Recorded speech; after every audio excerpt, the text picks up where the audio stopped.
10 জিলহজে গোটা বিশ্বের সব সামর্থ্যবান বিশ্বাসীদের জন্য এরকম জবে করা, স্যাক্রিফাইস করা, অ্যানিমালসকে স্লটার করা আল্লাহ তাআলা ওয়াজিব করে দিয়েছেন। তার মানে কুরবানির যে বিধান, এটা আমরা সাইয়েদনা ইসমাঈল আলাইহিস সালামের বদৌলতেই পেয়েছি।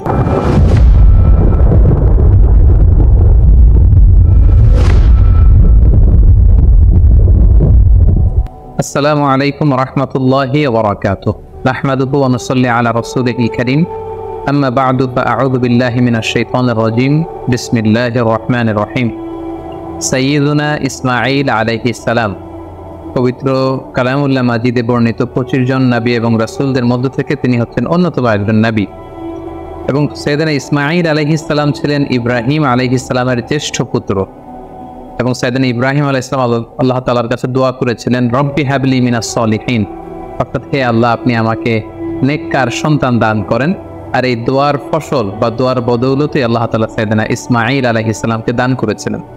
আল্লাহ তাআলা বলেছেন, ফাবাশশারনাহু বিগুলামিন হালিম, আমি একজন ধৈর্যশীল সন্তান ইসমাঈলের সুসংবাদ আমি ইব্রাহিমকে দিলাম। সাইয়েদনা ইসমাঈল আলাইহিস সালাম হচ্ছেন যাবিহুল্লাহ, অর্থাৎ যাকে আল্লাহ তাআলা জবাই করতে বলেছিলেন, আল্লাহর জবাই। এজন্য আল্লাহ রাসূল সাল্লাল্লাহু আলাইহি সাল্লাম তিনি বলতেন যে আনা ইবনু যাবিহাতাইন, আমি হচ্ছি 2 যাবিহের সন্তান। অর্থাৎ এক হচ্ছে আমার পূর্বপুরুষ ইসমাঈল হচ্ছে এক যাবিহ, যাকে জবাই করার কথা ছিল, কিন্তু তাকে সরিয়ে আল্লাহ জান্নাত থেকে একটি ভেড়া পাঠালেন, তিনি বেঁচে গেলেন। আবার আমার পিতা আব্দুল্লাহ, তাকেও আমার দাদা আব্দুল মুত্তালিব জবাই করে দেওয়ার কথা ছিল আল্লাহ সন্তুষ্টির জন্য, কিন্তু সেখানে তার বদৌলতে 100টি উট দিয়ে আল্লাহ তাআলা আমার পিতা আব্দুল্লাহকে বাঁচিয়ে দিলেন। তাহলে এক যাবি হচ্ছে আমার অনেক অনেক পূর্বপুরুষ ইসমাঈল, আর এক যাবি হচ্ছে আমার পিতা আব্দুল্লাহ। তাহলে এই 2 যাবিহের কারণেই কিন্তু আমি পৃথিবীতে এসেছি। অর্থাৎ সাইয়েদনা ইসমাঈল আলাইহিস সালাম বেঁচে না থাকলে এই বংশে আল্লাহ রাসূল সাল্লাল্লাহু আলাইহি ওয়াসাল্লাম আসতেন না। আর রাসূল সাল্লাল্লাহু আলাইহি ওয়াসাল্লামের পিতা আব্দুল্লাহ যদি জবাই হয়ে যেত, তাহলে রাসূল সাল্লাল্লাহু আলাইহি ওয়াসাল্লাম তো পৃথিবীতে আসতে পারতেন না।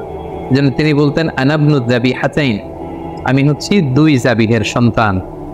একজন হচ্ছে ইসমাঈল আলাইহিস সালাম, আর একজন হচ্ছে আল্লাহ রাসূল সাল্লাল্লাহু আলাইহি ওয়াসাল্লামের পিতা আব্দুল্লাহ। ইসমাঈল আলাইহিস সালামকে বলা হয় আবুল আরব, তিনি আরব জাতির পিতা। পুরো আরব গোষ্ঠীটাকে 3টি ভাগে ভাগ করা যায়। একটা হচ্ছে আল আরাব আল বাঈদা, আর একটা আল আরাব আল আরিবা, আর একটা মুস্তাআরিবা। বাঈদা মানে হচ্ছে অনেক আগের যে আরব জাতি, যেটা হচ্ছে আদ সামুদ জাতির কথা বলা হয়, তারা ধ্বংস হয়ে গিয়েছে, তাদেরকে পৃথিবীতে নেই, তারা হচ্ছে আরবে বাঈদা।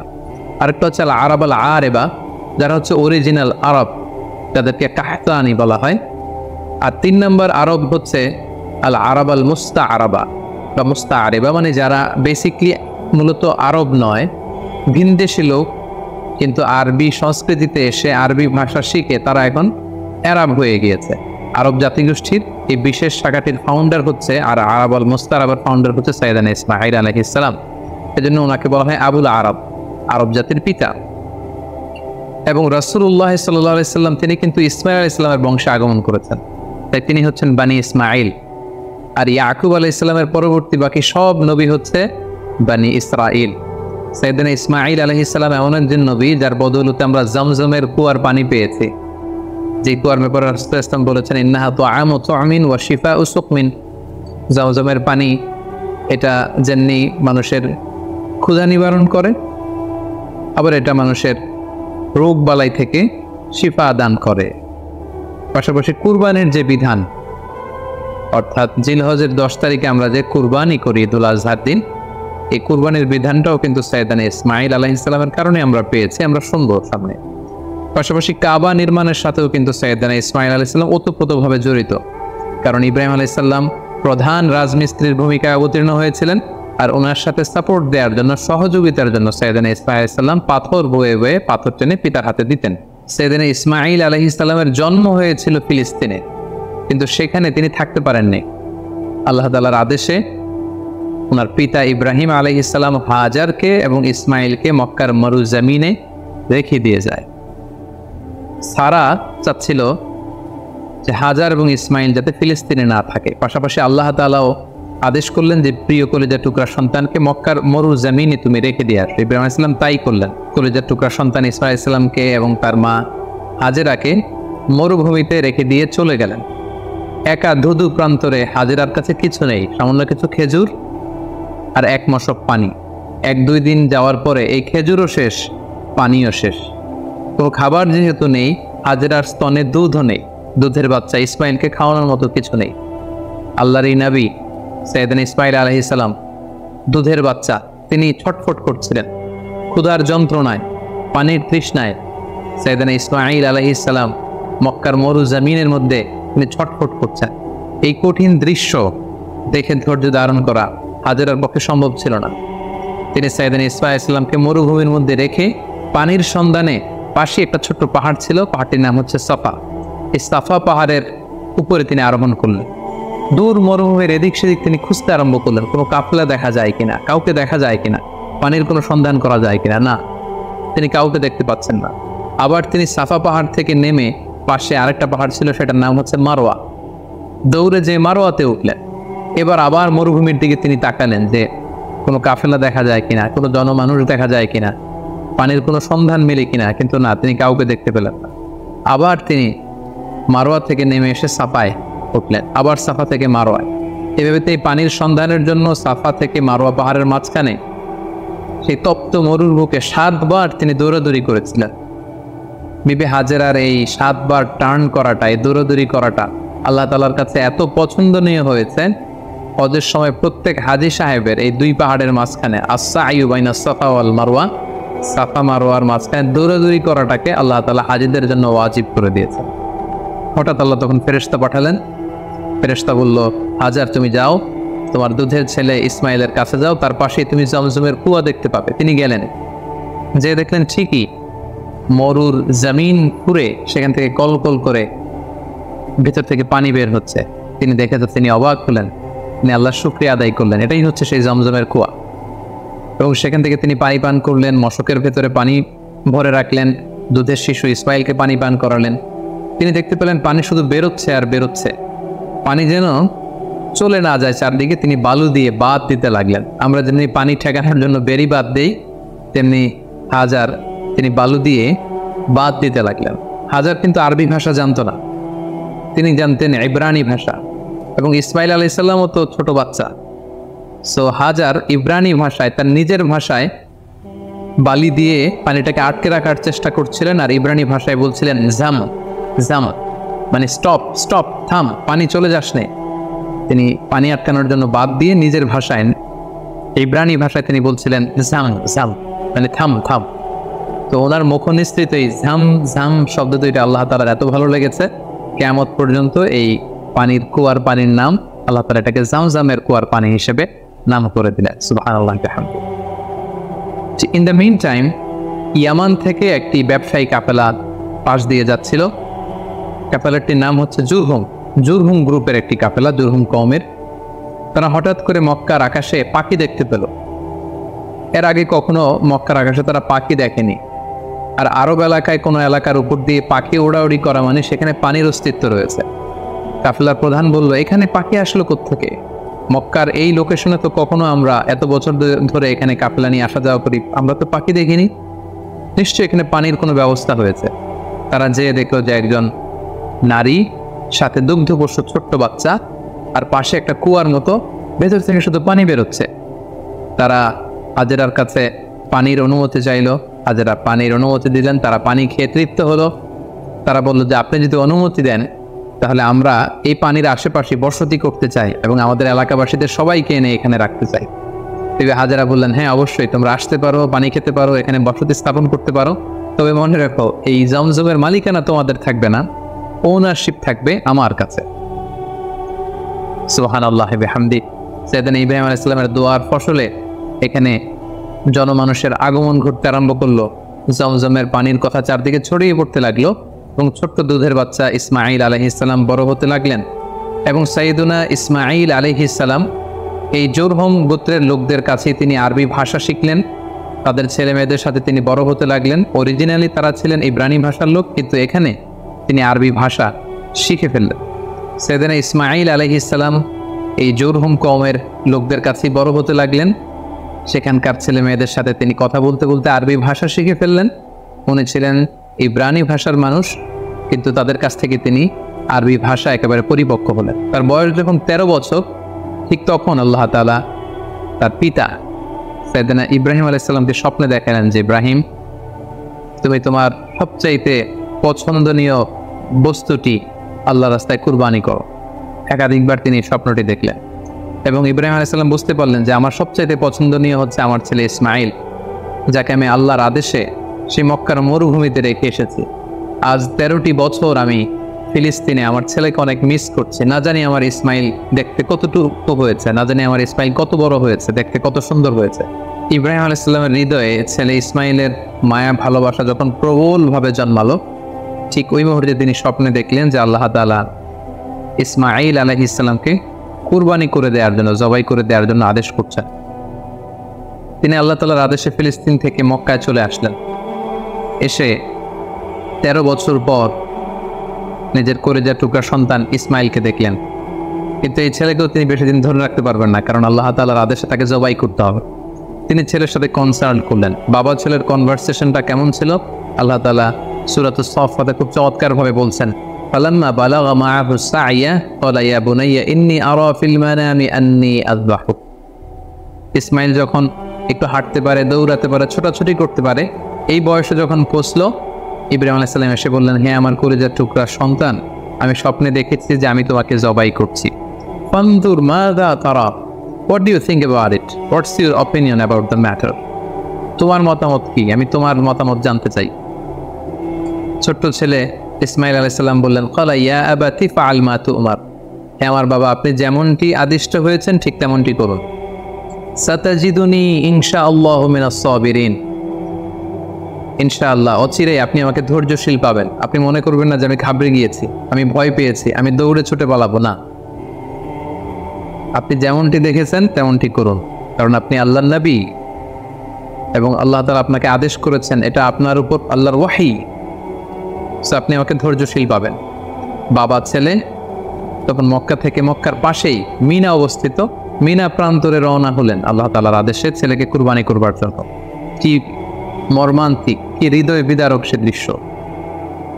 এবং সাইয়েদনা ইসমাইল আলাইহিস সালাম বললেন, বাবা, আমার চেহারার দিকে তাকিয়ে আপনি ছুরি চালাতে আপনার বড্ড মায়া লেগে যাবে, কষ্ট লেগে যাবে, আপনি আমাকে উল্টো করে শুইয়ে দিন, অর্থাৎ আমার চেহারাটা থাকবে মাটির দিকে, আপনি পেছন দিক থেকে আমাকে জবাই করুন। আল্লাহ তাআলা বলছেন, ফালাম্মা আসলামা ওয়া তাল্লাহু লিল জাবিন, দুইজনেই যখন সারেন্ডার করলো, মানে তাদের হৃদয়ে তখন আল্লাহর ভালোবাসা, আল্লাহর আনুগত্যের এই ব্যাপারটা ছাড়া আর কোনো কিছুই নেই। সাইয়েদনা ইব্রাহিম ছেলেকে হৃদয় থেকে সরিয়ে সেখানে আল্লাহর আদেশকে, আল্লাহর ভালোবাসাকে স্থান দিয়েছে। ছোট্ট ছেলে ইসমাইলও আল্লাহর ভয়ে রাজি হয়ে গিয়েছে। সাইয়েদনা ইব্রাহিম আলাইহিস সালাম তখন ইসমাইল আলাইহিস সালামের গলার মধ্যে ছুরি চালাবেন, আসলে এতটুকু পর্যন্ত অগ্রসর হওয়াটাই আল্লাহ তাআলা চেয়েছিলেন। আল্লাহ তাআলা চাননি যে পিতা ইব্রাহিমের কাছ থেকে শিশু ইসমাইলকে ছিনিয়ে নিতে। আল্লাহ তাআলা চেয়েছেন যে ইসমাইলের স্থান ইব্রাহিমের হৃদয়ে বড়, তাকে আমি আল্লাহর স্থান বড়। তিনি যখন ছুরি চালাবেন, পেছন থেকে ডাক আসলো, ওয়ানাদাইনাহু আইয়া ইব্রাহিম, হে ইব্রাহিম স্টপ, আর সামনে আগ বাড়ানো যাবে না, এখানেই থামো।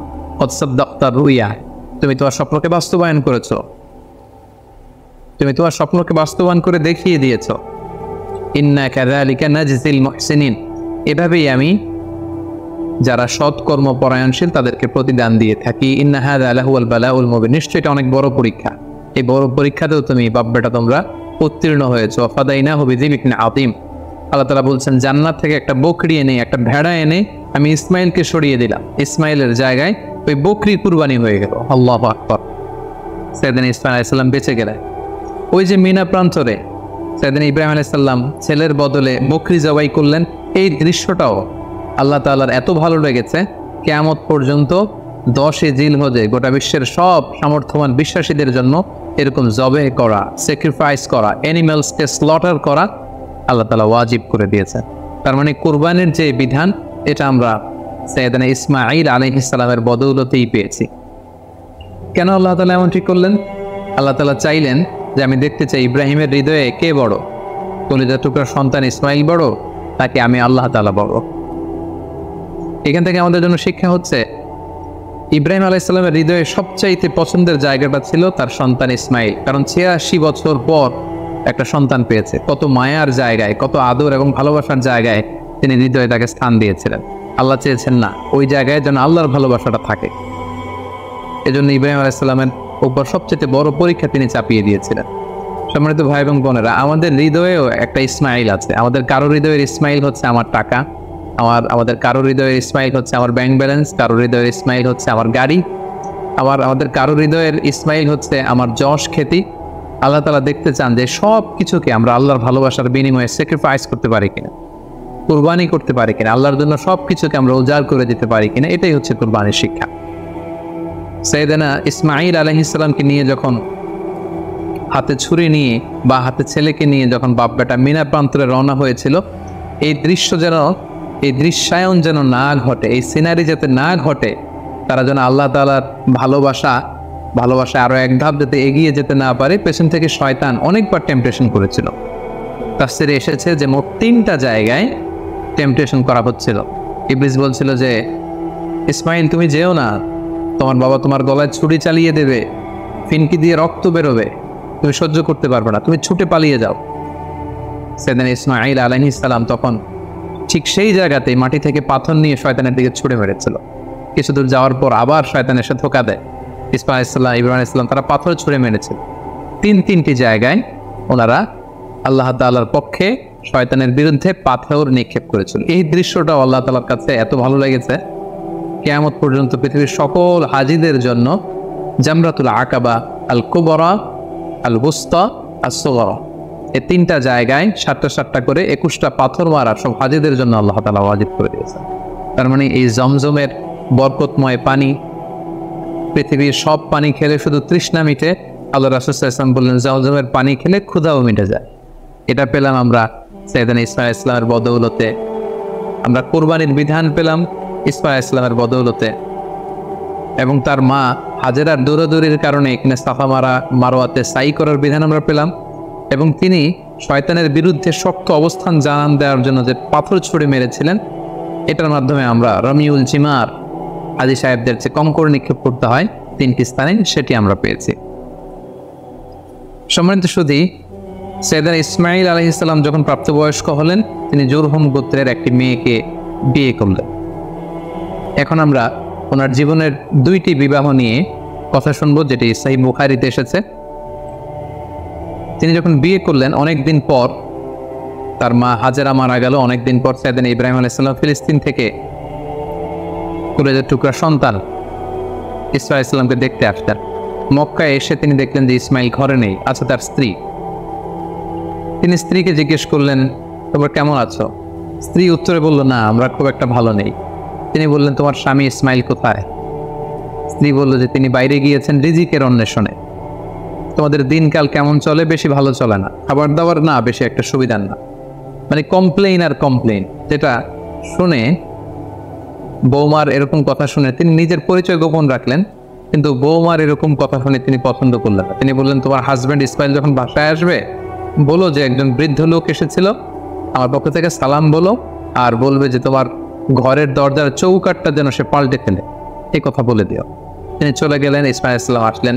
স্ত্রী বলল, একজন বৃদ্ধ লোক এসেছিল, তোমাকে সালাম দিয়েছে, আর তিনি বলেছেন ঘরের দরজার চৌকাঠ যেন পাল্টে ফেলো। এই বাক্যটা কিন্তু অনেক ইঙ্গিতপূর্ণ একটা বাক্য। এটা নবীর বলে যাওয়া বাক্য, আর নবীর কথা নবী বুঝে। কারণ ইসমাঈল আলাইহিস সালাম উনিও ভাবী নবী, মানে অচিরেই নবী হতে যাবেন। উনি বুঝতে পারলেন যে সে বৃদ্ধ লোক তো আমার বাবা ইব্রাহিম আল্লাহর খলিল ছাড়া কেউ নয়। ইসমাঈল আলাইহিস সালাম বলল, কি বলো তুমি? আমার বাবা এই কথা বলেছে? স্ত্রী বলল, হ্যাঁ, আপনার পিতা এই কথা বলেছে। তুমি কি করেছিলে? তিনি বললেন যে আমি অনেক কমপ্লেইন করেছি, যে আমাদের খাবার দাবারের সমস্যা, আমি অসন্তোষ প্রকাশ করেছি। সাইয়েদনা ইসমাঈল আলাইহিস সালাম বললেন, তুমি চিনোনি, সেটা ছিল আমার জন্মদাতা পিতা ইব্রাহিম আল খলিল, এবং তিনি যে ইঙ্গিত সূচক বাক্য বলেছে এর মানে হচ্ছে আমি যেন তোমাকে তালাক দিয়ে দিই, আমি তোমাকে ডিভোর্স দিলাম, তুমি তোমার পরিবারের সাথে যে মিলিত হও, আমার সাথে তোমার থাকার আর কোনো সুযোগ নেই। বাবার দিক নির্দেশনা পেয়ে সাইয়েদনা ইসমাঈল আলাইহিস সালাম প্রথম স্ত্রীকে তালাক দিলেন। সেই জুরহুম গোত্রের অন্য একটি মেয়েকে তিনি কিছুদিন পরে বিয়ে করলেন। আবারও অনেক বছর পর আল্লাহ তাআলার আদেশে সাইয়েদনা ইব্রাহিম আলাইহিস সালাম আবার ফিলিস্তিন থেকে ছেলেকে দেখতে আসলেন। কিন্তু কি আশ্চর্যের বিষয়, ওই দিনও ইসমাঈল আলাইহিস সালাম বাড়িতে নেই। সহিহ বুখারীতে এসেছে, তিনি বাড়িতে জিজ্ঞেস করলেন যে ইসমাইল কোথায়, স্ত্রী বলল যে তিনি বাইরে গেছেন রিজিক অন্বেষণের জন্য। তিনি জিজ্ঞেস করলেন তোমরা কেমন আছো? মেয়েটি উত্তরে বলল নাহনু বিখাইরিন ওয়া সা, আলহামদুলিল্লাহ, আল্লাহ আমাদের অনেক দিয়েছেন, শুকর আলহামদুলিল্লাহ, বেশ ভালো আছি। ওয়া আসনাত আলাল্লাহ, এবং আল্লাহর শুকরগুজার হলো, আল্লাহর প্রশংসা করলো, তার মনে কোনো কমপ্লেন নেই, শুধু শুকরগুজার। তিনি জিজ্ঞেস করলেন মা তুআমুকুম, তোমাদের খাবার দাবার কেমন চলে? ক্বালাত আল্লাহাম, তিনি বললেন আলহামদুলিল্লাহ, আমার স্বামী শিকার করে নিয়ে আসে গোশত, আমরা গোশত খাই, পানি খাই, এটাই আমাদের খাবার। ইব্রাহিম আলাইহিস সালাম এই কথা শুনে খুব খুশি হলেন। ফাকাল আল্লাহুম্মা বারিক লাহু ফিল লাহমি ওয়াল মা, আল্লাহ তুমি এই ফ্যামিলিতে বরকত দাও, তাদের গোশত এবং খাবারে তিনি বরকত দাও। তিনি বললেন তোমার স্বামী যখন ফিরবে আমার সালাম বলো, আর বলবে ফাকরাই আলাইহিস সালাম মুরি ইউসবিতু আতাবাতা বাবি, আর তোমার স্বামীকে বলো এখন ঘরের দরজার যে নতুন চৌকাঠ এটা যেন কখনো না পাল্টায়। ইসমাইল আলাইহিস সালাম ফিরে আসলেন, স্ত্রী বললেন এক বৃদ্ধ লোক এসে তোমায় সালাম বলেছে আর বলেছে ঘরের দরজার চৌকাঠ যেন কখনো না পাল্টায়। ইসমাইল আলাইহিস সালামের কথা শুনে তিনি বেজায় খুশি হলেন। তিনি বললেন তাই, যিনি এসেছিলেন তুমি কি জানো এটা কে? তিনি আমার জন্মদাতা পিতা ইব্রাহিম আলাইহিস সালাম, আর তিনি তোমার ব্যাপারে আমার কাছে পজিটিভ সার্টিফাই করেছেন। তিনি বলেছেন তোমাকে যে আমি স্ত্রী হিসেবে রেখেছি মরার আগ পর্যন্ত যেন তোমাকেই জড়িয়ে রাখি, একসাথেই যেন আমরা জান্নাতে যাই, তোমার হাতটা যে আমি ধরেছি কখনো যেন তোমাকে ছেড়ে না দে, চিরকাল আমাদের এই স্বামী স্ত্রীর দাম্পত্য জীবনের এই ভালোবাসার বন্ধন যেন অটুট থাকে। এই বর্ণনাটি খুব চমৎকারভাবে সহিহ বুখারীতে বর্ণিত হয়েছে। সাইয়েদনা ইসমাঈল আলাইহিস সালাম ওনার পিতার আদেশে প্রথম স্ত্রীকে তালাক দিলেন এবং দ্বিতীয় স্ত্রীকে নিয়ে সুখে স্বাচ্ছন্দ্যে মক্কায় তিনি বসবাস করতে লাগলেন। এবং একটা সময়ে সাইয়েদনা ইব্রাহিম আলাইহিস সালাম যখন আবার মক্কায় আসলেন, কাবা নির্মাণের কাজে তিনি তার পিতাকে সহযোগিতা করেছেন এবং সবসময় তিনি কাবা পরিষ্কার করতেন, ঝাড়ু দিতেন, কারণ আল্লাহ তাআলা বলেছেন ওয়া আহিদনা ইলা ইব্রাহিম ওয়া ইসমাঈল, ইব্রাহিম এবং ইসমাইলকে আমি স্পেশাল অর্ডার করেছি যে তাহহিরা বাইতিয়া, আমার ঘর এই কাবাকে তোমরা ক্লিন আপ করো, পরিচ্ছন্ন করো। কাদের জন্য? লিত্তাইফিন, তাওয়াফকারীদের জন্য, ওয়াল আকিফিন, যারা এই কাবা ঘরে ইতিকাফ করবে তাদের জন্য, ওয়া রুকআইস সুজুদ, এবং সালাত আদায়কারীদের জন্য, রুকু সিজদাকারীদের জন্য কাবা ঘরকে পরিচ্ছন্ন করো। সাইয়েদনা ইসমাঈল আলাইহিস সালাম এই কাবা ঘরকে তিনি পরিচ্ছন্ন করতেন। সাইয়েদনা ইসমাঈল আলাইহিস সালামের ব্যাপারে আরো একটি তথ্য জানা যায় যেটি সহিহ বুখারীতে এসেছে, সেটা হচ্ছে তিনি অত্যন্ত ভালো তীরন্দাজ ছিলেন, ভালো তীর মারতে জানতেন। আল্লাহ রাসূল সাল্লাল্লাহু আলাইহি ওয়াসাল্লাম একবার বনু আসলাম গোত্রের পাশ দিয়ে যাচ্ছিলেন একটা বাজারে, তিনি দেখতে পেলেন যে বনু আসলাম গোত্রের লোকেরা তীর দিয়ে প্রশিক্ষণ নিচ্ছে, খেলাধুলা করছে। তখন আল্লাহর হাবিব সাল্লাল্লাহু আলাইহি ওয়াসাল্লাম বললেন ফাকালা ইরমু বানি ইসমাঈল, হে বনু ইসমাঈল, মানে ইসমাঈলের বংশধর, তোমরা ভালো করে তীর মারো, ভালো করে তীর খেলার প্রশিক্ষণ করো। ফা ইন্না আবাকুম কানা রামিয়ান, কারণ তোমাদের আদি পিতা, তোমাদের পূর্বপুরুষ ইসমাঈল আলাইহিস সালাম ছিলেন জবরদস্ত তীরন্দাজ, তিনি চমৎকার তীর দিয়ে তিনি পশু শিকার করতেন, তিনি তীর মারলে সে তীর মিস হতো না। তাহলে ইসমাঈল আলাইহিস সালাম কানা রামিয়ান, তিনি তীরন্দাজ ছিলেন। ইসমাঈল আলাইহিস সালামের দাওয়াতি এরিয়া ছিল মক্কা, মক্কা এবং তার আশেপাশের এরিয়াতে তিনি বেসিক্যালি দাওয়াতি কাজ করতেন। জুরহুম কওমে তিনি দাওয়াত দিয়েছেন, আমালি গোত্রে দাওয়াত দিয়েছেন, এবং আহলি ইয়ামান, ইয়ামানবাসীদের যে লোকজন সেখানে তিনি তাওহীদের দাওয়াত দিয়েছেন। কালামুল্লাহ মাজিদের সূরা মারিয়ামে আল্লাহ তাআলা সাইয়েদনা ইব্রাহিম আলাইহিস সালামের ব্যাপারে একটি বিশেষ বৈশিষ্ট্যের কথা উল্লেখ করেছেন, সেটা হচ্ছে সাদিকাল ওয়াদ, তিনি তার প্রতিশ্রুতি রক্ষা করতেন, ওয়াদা কখনো ভাঙতেন না। আল্লাহ তাআলা বলছেন ওয়াযকুর ফিল কিতাবি ইসমাঈল, হে নবী আপনি কোরআনে ইসমাঈল আলাইহিস সালামের কথাকে উল্লেখ করুন। ইন্নাহু কানা সাদিকাল ওয়াদি ওয়া কানা রাসূলান নাবিয়্যা, তিনি ছিলেন প্রমিস অ্যাটেন্টিভ, কাউকে প্রমিস দিলে এটা কখনো ভাঙতেন না, এবং তিনি ছিলেন রাসূল এবং নবী। ওয়া কানা ইয়া'মুরু আহলাহু বিস-সালাতি ওয়াজ-যাকাত, তিনি তার পরিবারের লোকদেরকে সালাতের আদেশ করতেন, যাকাতের আদেশ করতেন। ওয়া কানা ইনদা রাব্বিহি মারদিয়া, আর তিনি আল্লাহ তাআলার অনেক প্রিয় ভাজন একজন নবী ছিলেন। তার মানে বোঝা গেল ইব্রাহিম আলাইহিস সালাম রেখে যাওয়া যে দাওয়াতি কাজ, তাওহীদের দাওয়াতি কাজ, এটা তিনি করতেন। তিনি লোকজনদেরকে সালাতের আদেশ করতেন, যাকাত দেওয়ার আদেশ করতেন, এবং ঈমানের যে মৌলিক দাবিগুলো সবগুলোর ব্যাপারে তিনি দাওয়াত দিতেন। পাশাপাশি তিনি ছিলেন ওয়াদা রক্ষাকারী। অনেক তাফসিরে এসেছে যে তিনি এত বেশি সাদিকুল ওয়াদ অর্থাৎ প্রমিস অ্যাটেন্টিভ ছিলেন, তিনি কাউকে ওয়াদা দিলে সে ব্যাপারে খুব বেশি সচেতন থাকতেন। আমরা জানি সব নবীরাই ওনারা কখনো প্রমিস ভাঙতেন না, they never break the promise. কোনো নবী ওনারা কথা দিয়ে কথা ভাঙতেন না, কথা রাখতেন। কিন্তু বিশেষ করে আল্লাহ তাআলা ইসমাঈল আলাইহিস সালামের কথাকে কোরআনে উল্লেখ করতে বলেছেন। মুফাসসিরিন ইকরামরা উল্লেখ করেছেন যে একবার তিনি কোনো একটা ব্যক্তিকে কমিটমেন্ট দিয়েছেন বা অ্যাপয়েন্টমেন্ট দিয়েছেন যে আগামীকাল আসরের সময় এই গাছের নিচে আপনার সাথে দেখা হবে। সাইয়েদনা ঈসা আলাইহিস সালাম তার পরের দিন কথা অনুযায়ী ওই ব্যক্তির সাথে দেখা করবার জন্য সেই গাছের নিচে যেয়ে হাজির হলেন, কিন্তু সেই ব্যক্তিটিকে আর খুঁজে পাওয়া গেল না, তিনি আসলেন না। ইসমাঈল আলাইহিস সালাম মনে মনে ভাবলেন যে ওই লোকটি হয়তো ভুলে গিয়েছে, আজ আসেনি, কাল হয়তো আসবে। ঈসা আলাইহিস সালাম তার পরের দিন যে সেখানে হাজির, কিন্তু সেই লোকটি আসেনি। ঈসা আলাইহিস সালাম তার পরের দিনও যে সেখানে হাজির, ওই লোকটি আসেনি। মুফাসসিরিন ইকরাম বলেছেন যে ইসমাঈল আলাইহিস সালাম ওই লোকটির অপেক্ষায় সে গাছের নিচে টানা 1 মাস অপেক্ষা করেছেন।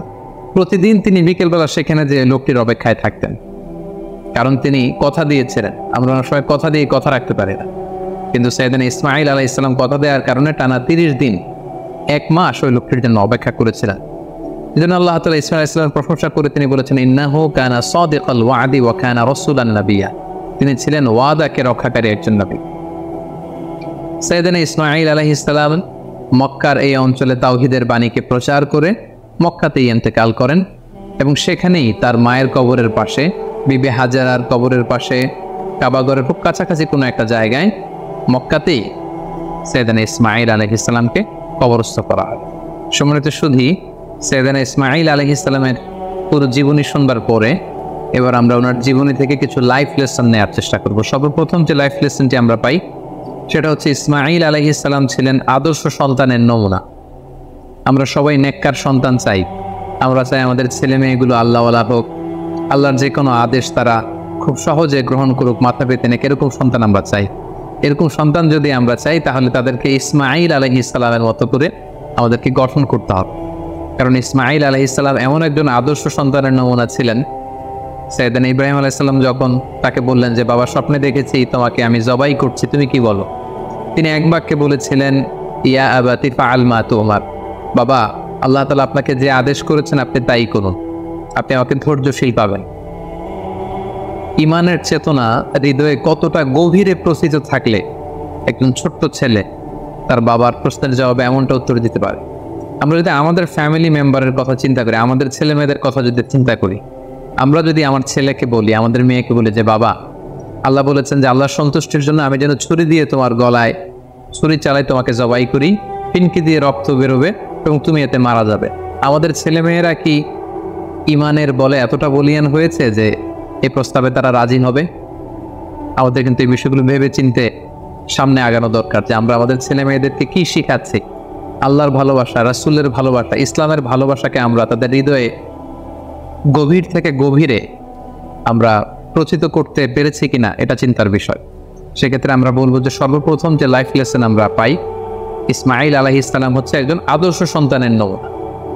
কেমন করে আমরা আদর্শ সন্তান গড়ে তুলবো, এটা আমরা সাইয়েদনা ইব্রাহিম আলাইহিস সালাম যেমন করে সাইয়েদনা ঈসা আলাইহিস সালামকে গড়ে তুলেছিলেন সেখান থেকে কিন্তু আমরা এই শিক্ষাটা নিতে পারি। পাশাপাশি আমরা দেখব যে তিনি তার বাবাকে বিভিন্ন কাজে সহযোগিতা করেছেন। কাবা পুনর্নির্মাণের মতো একটা বড় কাজে ছোট্ট ছেলে ইসমাঈল আলাইহিস সালাম তিনি পাথর এনে এনে বাবার হাতে দিয়েছেন এবং সাইয়েদনা ইব্রাহিম আলাইহিস সালাম তিনি কাবা নির্মাণ করেছেন। দ্বিতীয় যে শিক্ষাটি পাই সেটা হচ্ছে ইসমাঈল আলাইহিস সালাম তিনি ছিলেন অত্যন্ত পিতা ভক্ত একজন মানুষ। আমাদের সমাজে আমরা এমন হয়েছে যে আমরা বন্ধু বান্ধবকে খুব বেশি সময় দেই, বন্ধু বান্ধবকে খুব বেশি সাপোর্ট করি, কিন্তু বাবার সাথে আমাদের সেই সম্পর্কের জায়গাটা নেই। কিন্তু আমরা যদি ইসমাঈল আলাইহিস সালামের জীবনের দিকে তাকাই তাহলে দেখব যে সহিহ বুখারীতে যে ওনার 2টা সংসারের কথা আমরা শুনেছি। প্রথম সংসার থেকে তিনি কিন্তু ডিটাচ হয়েছিলেন কেবলমাত্র পিতার আদেশে।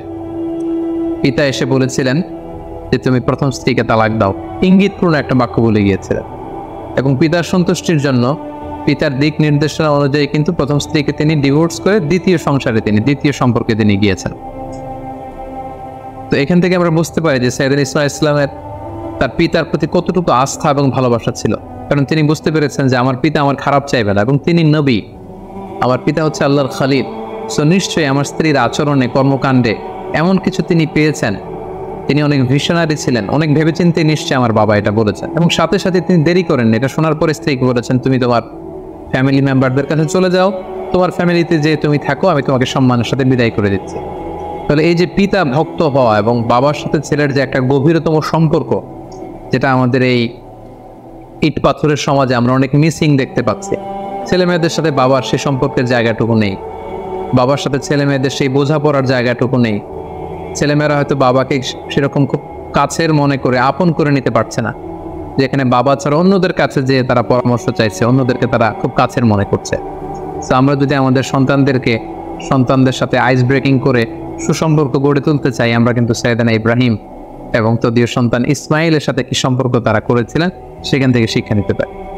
ইসমাইল ইসলামের জীবনে থেকে সর্বশেষ যে শিক্ষাটুকু পাই সেটা হচ্ছে তিনি খুব পরিশ্রমী ছিলেন, অত্যন্ত পরিশ্রমী ছিলেন। তার প্রমাণ, তিনি কাবা নির্মাণে বাবাকে সহযোগিতা করেছেন। তার আরও একটা প্রমাণ, দুইবার তার বাবা যখন এসে তাদের খোঁজখবর নিতে এসেছিলেন, একবারও ছেলেকে ঘরে পাননি। তার মানে ঘর কোণে ছেলে ইসমাইল ইসলাম ছিলেন না। তিনি অত্যন্ত হার্ডওয়ার্কিং ছিলেন, পরিশ্রমী ছিলেন। শিকারের জন্য উনি তীর নিয়ে, ধনুক নিয়ে তিনি বাইরে বের হয়ে যেতেন। এবং পৃথিবীর প্রতিটি নবী কিন্তু পরিশ্রমী ছিল। এবং আল্লাহ রাসূল সাল্লাল্লাহু আলাইহি ওয়াসাল্লাম আমাদেরকে জানিয়েছেন যে ইসমাইল ইসলাম খুব ভালো তীর নিক্ষেপ করতে জানতেন, তীর ছুঁড়তে জানতেন। তিনি বড় তীরন্দাজ ছিলেন, শিকারে ছিলেন। এবং মার বাআসাল্লাহু নাবিয়্যান ইল্লা রাআল গানাম, পৃথিবীতে এমন কোনো নবী তো আল্লাহ পাঠান নেই যারা ছাগল চড়ায়নি। আর ছাগল চড়ানো, রাখালের কাজ করা, এটা যে কত কষ্টের, এটা যে কত পরিশ্রমের, আমরা একটু চিন্তা করলে বুঝতে পারি। তাহলে আমরা বুঝতে পারলাম যে প্রত্যেক নবীরাই খুব পরিশ্রমী ছিলেন। তারা কর্ম করে, পরিশ্রম করে নিজেদের জীবিকা উপার্জন করেছেন। আমরা যারা নবীদের অনুসারী বলে নিজেদেরকে দাবি করি, আমরা যেন হার্ড ওয়ার্কিং করি, আমরা যেন পরিশ্রম করি, তাহলেই উন্নতি সমৃদ্ধি আমাদের হাতে এসে ধরা দিবে। আল্লাহ তাআলা আমাদের সবাইকে কথাগুলো বুঝবার এবং নবীদের দেখানো পথে নিজেদেরকে পরিচালিত করবার তৌফিক দান করুক। হাযা মা ইনদি ওয়াল ইলমু ইনদাল্লাহ আলাইহি তাওয়াক্কালতু ওয়া ইলাইহি উনীব। আসসালামু আলাইকুম ওয়া রাহমাতুল্লাহি ওয়া বারাকাতুহু।